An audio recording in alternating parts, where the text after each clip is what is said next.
Hello everyone, मैं शिवानी पाल। मेरे YouTube channel education with Shivani Pal में आप सभी का बहुत बहुत स्वागत है। आज मैं क्लास 7th की हनी कॉम्ब की बुक इंग्लिश का फर्स्ट चैप्टर 3 क्वेश्चंस जो कि आज मैं आपके सामने लेके आई हूँ। जो भी बच्चे 7th क्लास में हैं उनके लिए इस चैप्टर की समरी जानना बहुत इजी हो चुका है, क्योंकि मैं इस समरी को बहुत ही इजी लैंग्वेज में, बहुत ही सरल भाषा में आप सभी लोगों के लिए लाई हूँ। जो कि ये जो स्टोरी है 3 क्वेश्चंस, ये लियो टॉल्स्टॉय राइटर हैं जो कि उनके द्वारा लिखी हुई है। तो चलिए बिना देरी करते हुए इस चैप्टर को स्टार्ट करते हैं। और वैसे मैं एक अपनी पर्सनल, जब इस चैप्टर को मैंने पढ़ा तो मैं पर्सनल राय अपनी आप लोगों को बताऊं, ये चैप्टर सिर्फ 7th क्लास के बच्चों के लिए नहीं इंपॉर्टेंट है, और भी जो लोग चाहें अगर इस स्टोरी को सुनेंगे तो उसमें उनको भी बहुत कुछ चीज़ें ऐसी पता चलेंगी जो उनके लिए बहुत अच्छी हो सकती। तो चलिए चैप्टर पे आते हैं। 3 क्वेश्चंस। चैप्टर में क्या होता है, एक राजा होते हैं, राजा के 3 क्वेश्चंस होते हैं।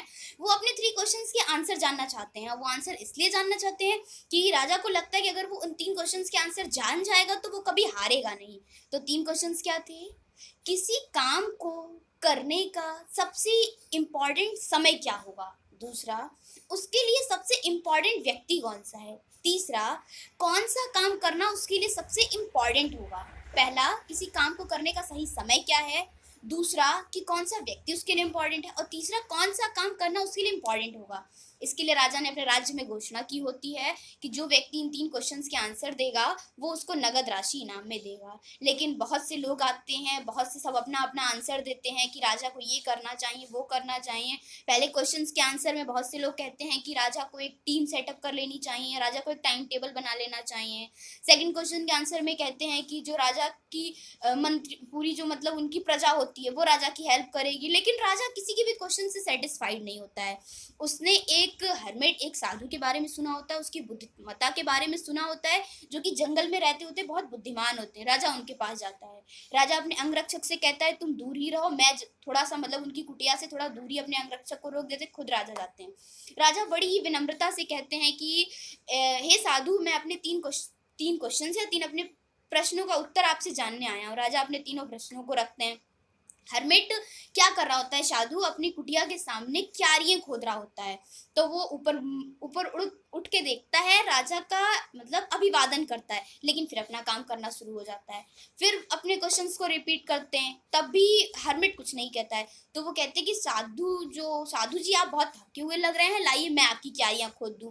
तो राजा साधु की क्यारियां खोदने लगते हैं।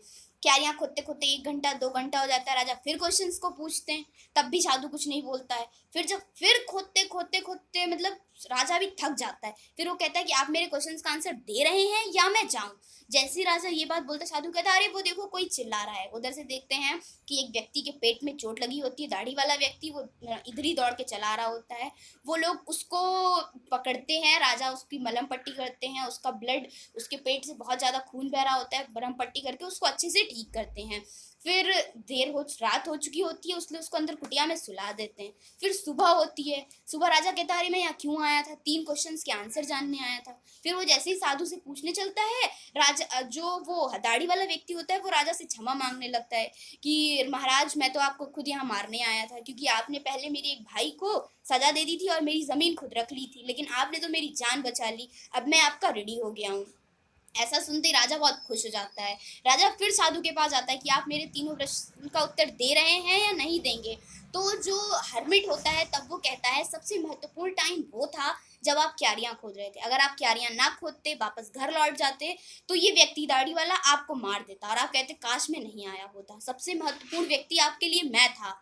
जब मैं मेहनत कर रहा था आपने आके मेरी मदद करी। और किसी काम को करने का सबसे महत्वपूर्ण समय वो था जब वो व्यक्ति, बीमार व्यक्ति जिसके पेट से खून निकल रहा था, आया और आपने उसकी मदद की। अतएव पूरी बात से कंक्लूजन ये निकलता है सबसे इम्पॉर्टेंट समय वर्तमान टाइम है, यानी कि प्रेजेंट टाइम।